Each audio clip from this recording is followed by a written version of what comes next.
हमारे जन्म पर हमारा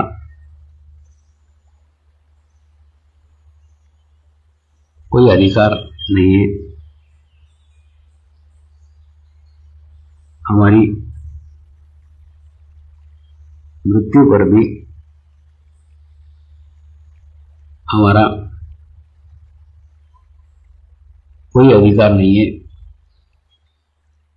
ये जन्म और मृत्यु इन दोनों के बीच के हिस्से पर भी हमारा कोई अधिकार नहीं है। जन्म और मृत्यु इन दोनों के बीच के भाग को, बीच के हिस्से को हम जीवन कहते हैं। और इस जीवन में जन्म से मृत्यु तक समग्र जीवन में, संपूर्ण जीवन में प्रयासरत रहते हैं, प्रयत्न करते रहते हैं कि जीवन में प्रत्येक क्षण को सकारात्मक रूप से व्यतीत करें, प्रत्येक क्षण को सकारात्मकता के साथ जिए और प्रत्येक क्षण में आनंद की प्राप्ति कर सके। और इसी आनंद की प्राप्ति के लिए कई लोग प्रार्थना स्थलों में जाते हैं, कई लोग पूजा स्थलों में जाते हैं, कई लोग इसी आनंद की प्राप्ति के लिए किसी पहाड़ के सानिध्य में जाते हैं, किसी समुद्र के सानिध्य में जाते हैं। यानी प्रत्येक क्षण जीवन में आनंद को खोजते रहते हैं। आनंद जहां भी मिल जाए, जहां भी प्राप्त हो जाए, उसे लेने की कोशिश करते हैं। कई लोग विभिन्न प्रकार के व्यसन करके, नशा करके भी क्षणिक आनंद का सुख प्राप्त करते हैं और आनंद का सुख प्राप्त करने का प्रयास करते हैं। लेकिन इस आनंद को देखा नहीं जा सकता है, इस आनंद का वर्णन किया नहीं जा सकता है, इस आनंद को किसी भी शब्दों में परिभाषित किया नहीं जा सकता है। यह आनंद जो भी व्यक्ति अपने जीवन में प्राप्त करता है, तो प्राप्त करने के बाद में स्वयं ही उसे अनुभव करता है, वो किसी को वर्णित नहीं कर सकता। इस आनंद का फोटो नहीं ले सकता, इसको किसी को बता नहीं सकता, किसी को अभिव्यक्त नहीं कर सकता। यानी यह आनंद सिर्फ अनुभव करने की चीज है और इसे कहीं पे भी किसी को बताया नहीं जा सकता, किसी को दिखाया नहीं जा सकता, इसका प्रकटीकरण नहीं हो सकता। तो इसी आनंद को परमात्मा कहते हैं, परमेश्वर कहते हैं, क्योंकि परमात्मा को किसी ने भी देखा हुआ नहीं है, परमेश्वर का कोई फोटो नहीं है, परमेश्वर को किसी ने भी लिखा हुआ नहीं है। जिसने भी परमेश्वर के बारे में लिखा, उसने अपनी स्वयं की कल्पना के अनुसार लिखा। किसी ने भी परमात्मा का कोई रूप बनाया तो जो उसके अंदर भाव था, जो उसके भीतर भाव था, उसी भाव को प्रकट किया है। सचमुच का परमात्मा किसी ने भी देखा हुआ नहीं है, सचमुच का परमेश्वर किसी ने भी लिखा हुआ नहीं है, क्योंकि उसको लिख ही नहीं सकते। वो कोई भी चित्र बनाने के परे है, वो शब्दों के परे है, उसका वर्णन शब्दों से किया ही नहीं जा सकता। तो ऐसी ही सकारात्मक आनंद की प्राप्ति के लिए मनुष्य ने अलग अलग मार्गों का अवलंब किया है। मैंने भी इस आनंद की प्राप्ति के लिए जीवन में एक मार्ग का अवलंब किया। तो मार्ग ध्यान है। तो अगर आप किसी मार्ग को अवलंब करते हैं और अगर उस रास्ते पे आप कुछ कदम चल चुके हैं, आप कहीं पहुंच चुके हैं, तो आपकी खोज समाप्त हो गई है। और अगर आप पहुंच नहीं चुके हैं, आप परमेश्वर को खोज रहे हैं, आप उस सकारात्मक आनंद को प्राप्त करने के इच्छुक हैं, आप उस सकारात्मक आनंद की अनुभूति करना चाहते हैं, अगर आप आनंद के मार्ग के पथिक हैं, उस रास्ते पे चल रहे हैं, तो आपके लिए समर्पण ध्यान का एक मार्ग आज आपको विस्तृत रूप में बताऊंगा। लेकिन आवश्यक नहीं कि यही एकमात्र मार्ग है, और आवश्यक नहीं कि यही मार्ग से आप वहां पहुंच सकते हैं।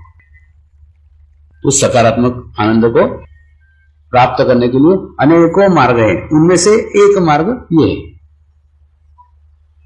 तो अगर ये मार्ग ही विश्व चेतना ने आपके लिए निश्चित किया है, ये मार्ग ही आपका मार्ग है, इस मार्ग पे आप चल करके देख सकते हैं। जिस प्रकार से आप देह का जन्म लेते हैं, तो देह के जन्म के समय निश्चित रहता है आप किस मां के कोख से पैदा होने वाले हो, और उसी समय यह भी निश्चित हो जाता है आपके आत्मा की मां कौन है, आपके आत्मा के उन्नति का मार्ग कौन सा है, सकारात्मक आनंद के प्राप्ति का मार्ग कौन सा है, पूर्व निश्चित रहता है। और उसके लिए मनुष्य जीवन भर प्रयास करते रहता है, जीवन भर प्रयत्न करते रहता है। तो वास्तव में जन्मों जन्मों तक प्रयास करते रहता है, जन्मों जन्मों तक प्रयत्न करते रहता है। आध्यात्मिक उन्नति एक जीवन में प्राप्त होने वाली चीज ही नहीं है, एक जीवन में उसे प्राप्त किया ही नहीं जा सकता। आध्यात्मिकता का क्रमबद्ध तरीके से, लयबद्ध तरीके से विस्तार होते रहता है। उसके लिए अनेकों जन्म लेना पड़ते हैं, और अनेकों जन्मों के बाद आपके जीवन में किसी जीवंत गुरु का, जीवंत माध्यम का आगमन होता है। और आगमन होना ही पर्याप्त नहीं है। एक जीवन में आगमन होता है, एक जीवन में उसे हम जानते हैं, एक जीवन में उसे पहचानते हैं, एक जीवन में मानते हैं, और एक जीवन में उसके बताए हुए मार्ग पर चलते हैं। बहुत बड़ी प्रक्रिया है, क्षण में, एक जन्म में कुछ संभव नहीं है। इसलिए ये पूरी प्रक्रिया पता होने के कारण मैं आपसे कुछ भी अपेक्षा नहीं करता। मार्ग बताना, रास्ता बताना मेरा मार्ग है, ग्रहण करना नहीं ग्रहण करना आपके स्थिति के अनुसार है। आपकी जैसी स्थिति होगी उसी लेवल तक आप ग्रहण करोगे, उतना ही आगे चलोगे। और ग्रहण करने के लिए और चलने के लिए, दोनों के लिए आपके पास उसका बैकग्राउंड होना चाहिए, आपके पास उसकी पूर्व संचित स्थिति होना चाहिए। अगर वो स्थिति आपके पास है तो आप आगे बढ़ सकते हैं, और अगर आपके पास नहीं है तो आप बाद में आगे बढ़ेंगे। इसलिए ये प्रक्रिया बहुत जटिल है, बहुत बड़ी है। इसलिए अपने जीवन में जितना इस ओर चल सको उतना चलो। आवश्यक नहीं किसी जन्म में हमको प्राप्त हो जाए, लेकिन एक सकारात्मक आनंद की प्राप्ति के लिए, एक सकारात्मक आनंद के रास्ते पे चलने के लिए आप चल निकलते हैं, और इसी मार्ग पे चलते हुए अगर आपकी मृत्यु भी हो जाती है तो आपकी अगले जन्म की दिशा इसी जन्म में तय हो जाएगी। आपकी मृत्यु किस दिशा में हुई है? मृत्यु के समय आपकी दिशा कौन सी थी? मृत्यु के समय आपका डायरेक्शन कौन सा था? किस दिशा की तरफ आपका मुख था? किस दिशा की तरफ आपकी पीठ थी? बहुत महत्वपूर्ण है। आप किस तरफ मुंह करके चल रहे थे, कौन सी दिशा में कदम बढ़ा रहे थे? आपका प्रत्येक कदम कौन सी दिशा के अंदर चल रहा था? वही दिशा, वही कदम आपका अगला जन्म निश्चित करेंगे। अगले जन्म में आपको बचपन से ही वो दिशा प्राप्त हो जाएगी, बचपन से ही वो स्थिति प्राप्त हो जाएगी, बचपन से ही एक सकारात्मक मार्ग प्राप्त हो जाएगा। कई ऐसे भी वृद्ध साधक मेरे जीवन में आए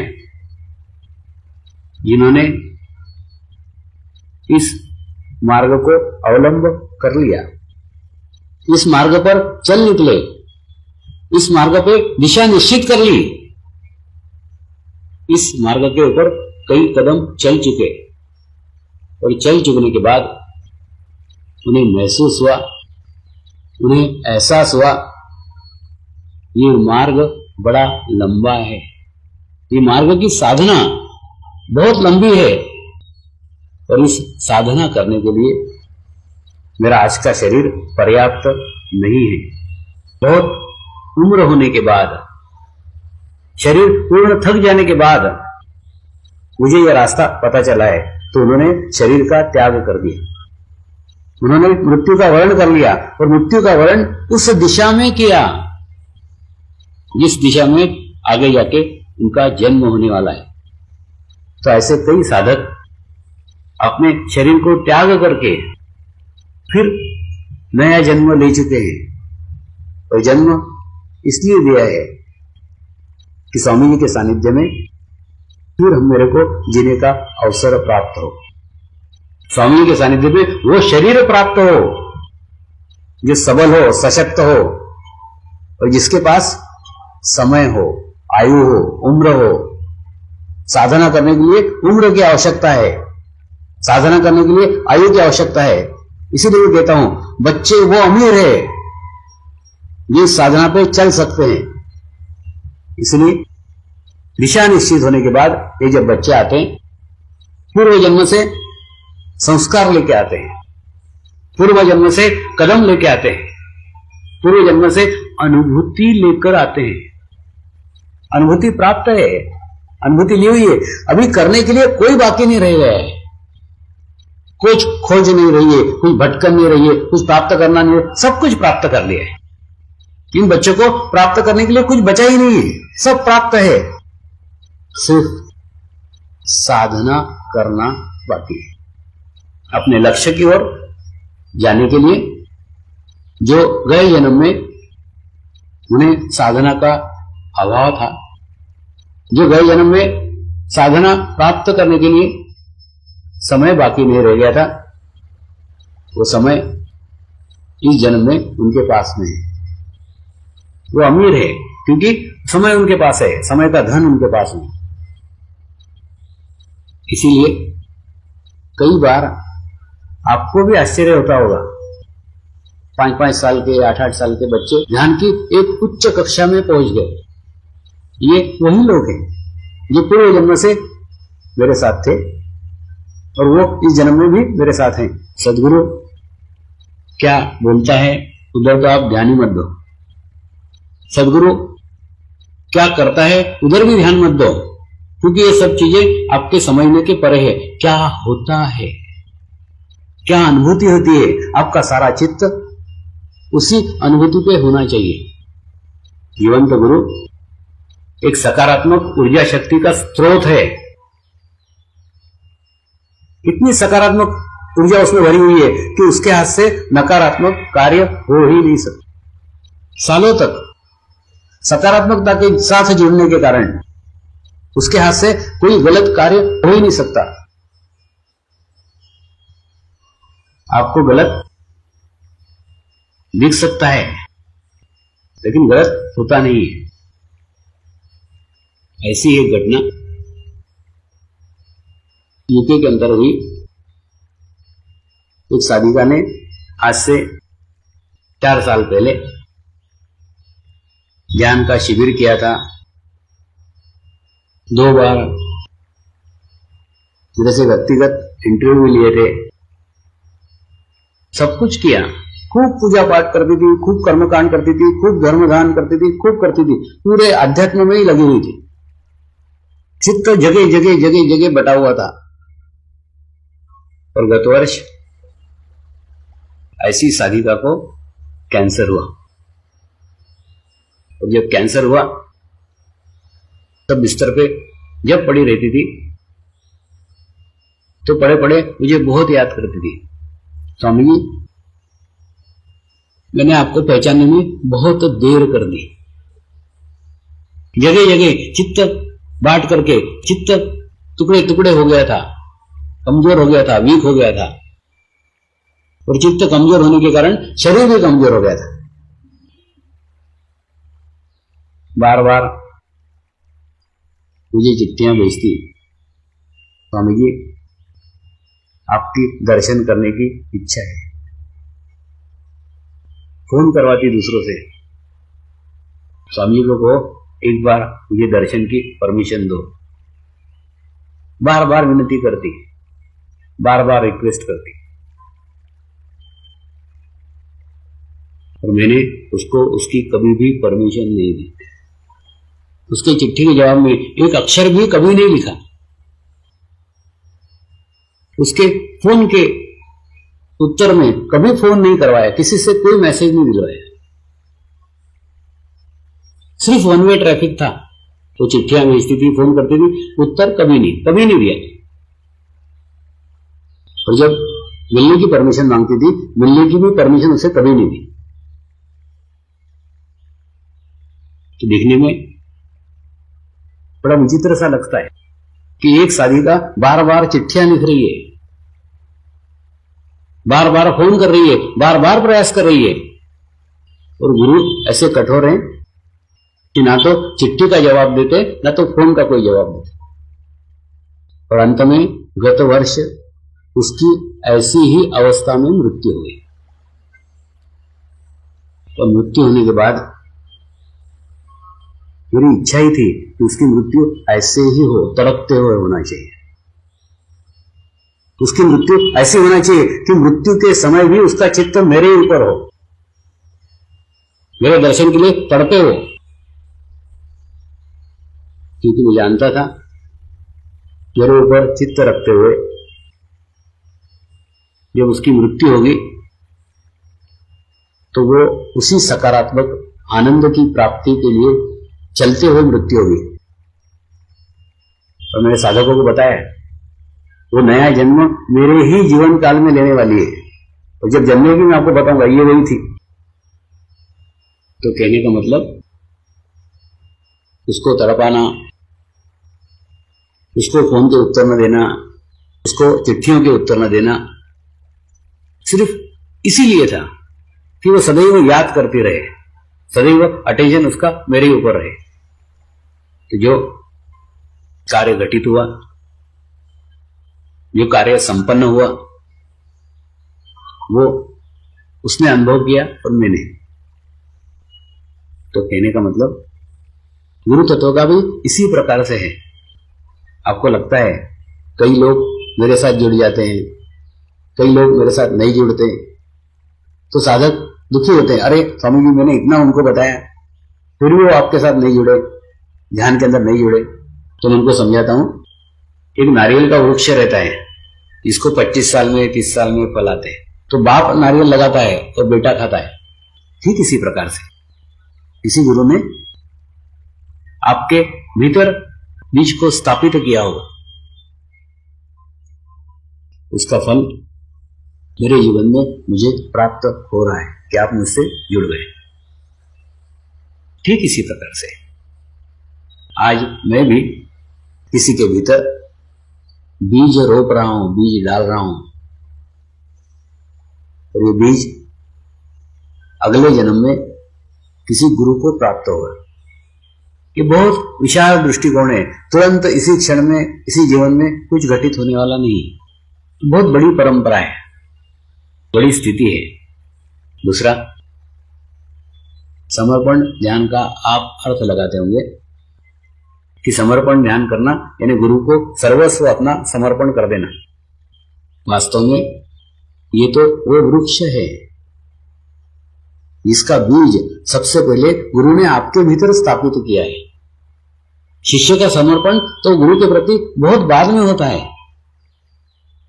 लेकिन गुरु का समर्पण शिष्य के प्रति प्रथम होता है। सबसे पहले गुरु शिष्य को समर्पित होता है। जिस प्रकार से चंदन के झाड़ों के सानिध्य में कुछ आसपास जो झाड़ लगे रहते हैं वो झाड़ भी सुगंधित हो जाते हैं, उनके आसपास भी चंदन की खुशबू आना शुरू हो जाती है। पारस पत्थर को अगर लोहे से छुआ जाए तो लोहा भी सोना बन जाता है, लेकिन वो पारस पत्थर नहीं बनता। चंदन के आसपास की झाड़ियां चंदन नहीं बनती, लेकिन गुरु अपना गुरु तत्व ही सबसे पहले अपने शिष्य में समर्पित कर देते हैं। अपना तत्व दे देता है, अपनी जान दे देता है, अपना सर्वस्व दे देता है। तो सर्वस्व गुरु ने देने के बाद शिष्य साधना करके उसी बीज को वृक्ष में तब्दील करता है। जैसे शिव बाबा के मुझे दर्शन हुए, मैंने साष्टांग दंडवत उनको किया और दंडवत करने के बाद उन्होंने उठकर मुझे गले लगा लिया और कहा, मैं सालों से तेरा इंतजार कर रहा था, मैं तेरी राह देख रहा था। मेरे गुरु से दी हुई शक्तियां तुझमें स्थापित करने का है, तुझे देने की है, तुझे समर्पित करने की है। तो शिव बाबा का पहला समर्पण मेरे प्रति हुआ। उन्होंने सबसे पहले मुझे समर्पित किया और 3 दिन के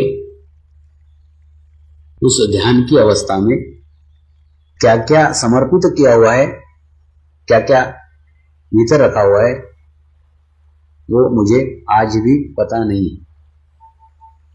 जैसे जैसे समय आएगा, जैसे जैसे साधक आएंगे, जैसे जैसे ग्रहण करने वाले आएंगे, ठीक उसी प्रकार से, ठीक उसी अनुपात से एक एक चीज बाहर निकलना शुरू हो जाएगी। क्या भीतर रखा हुआ है, क्या अंदर रखा हुआ है, ये मुझे भी पूर्ण पता नहीं है। जैसे जैसे साधक मिलेंगे, जैसे जैसे साधकों का स्तर प्राप्त होगा, जैसे जैसे ग्रहण करने वाले मिलेंगे, ठीक उसी प्रकार से वो चीज बाहर आती चली जाएगी।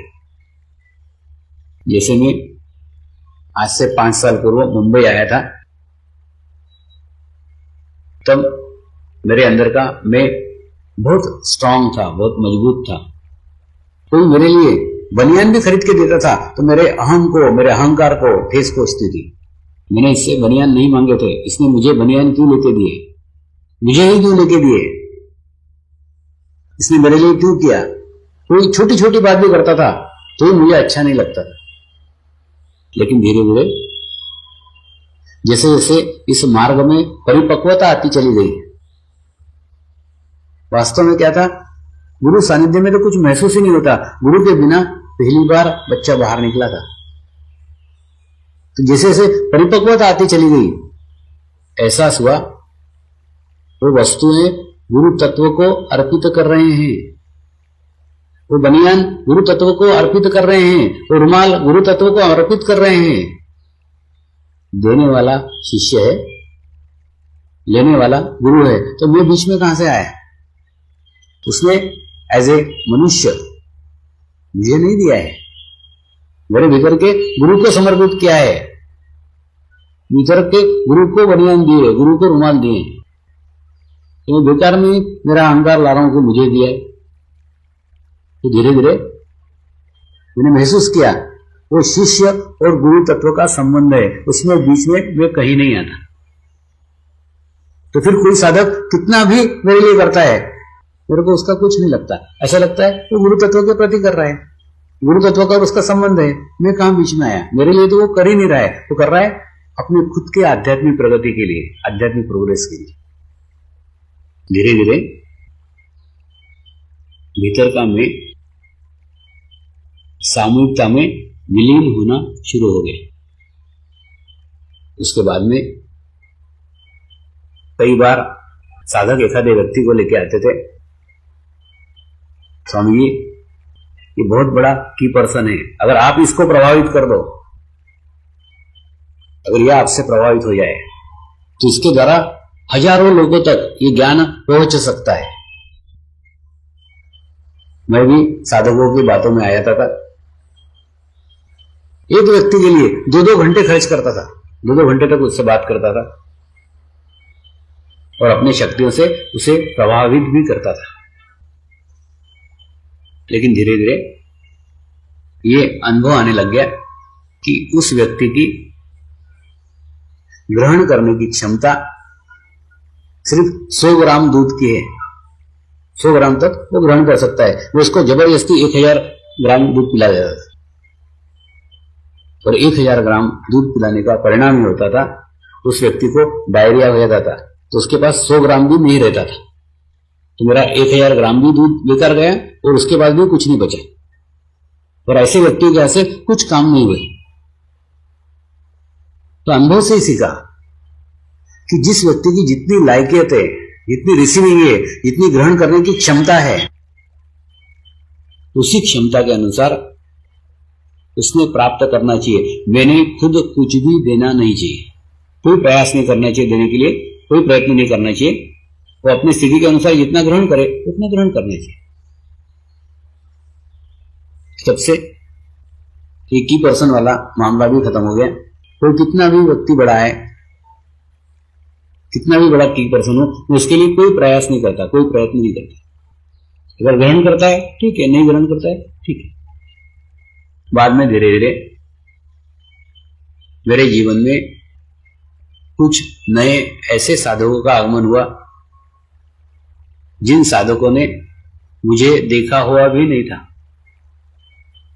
वीडियो कैसेट से शिविर किए हुए थे, कभी दर्शन नहीं किए, कभी कुछ नहीं।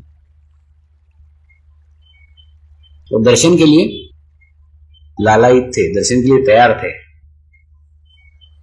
दर्शन लेने के लिए तैयार थे। तो जब ये लोग 2 मिनट के लिए भी मेरे सामने आ गए तो 2 मिनट में पूरा चूस करके चले गए, पूरी एनर्जी ग्रहण करके चले गए। तो मुझे एहसास हुआ कि जिसके अंदर ग्रहण करने की क्षमता है, जिसके अंदर रिसीविंग है, उसके लिए एक क्षण मात्र का दर्शन ही काफी है। क्योंकि ऐसे साधक कपूर के समान है, सिर्फ उसको थोड़ी सी अग्नि दिखाने की जरूरत है, एकदम जल जाता है।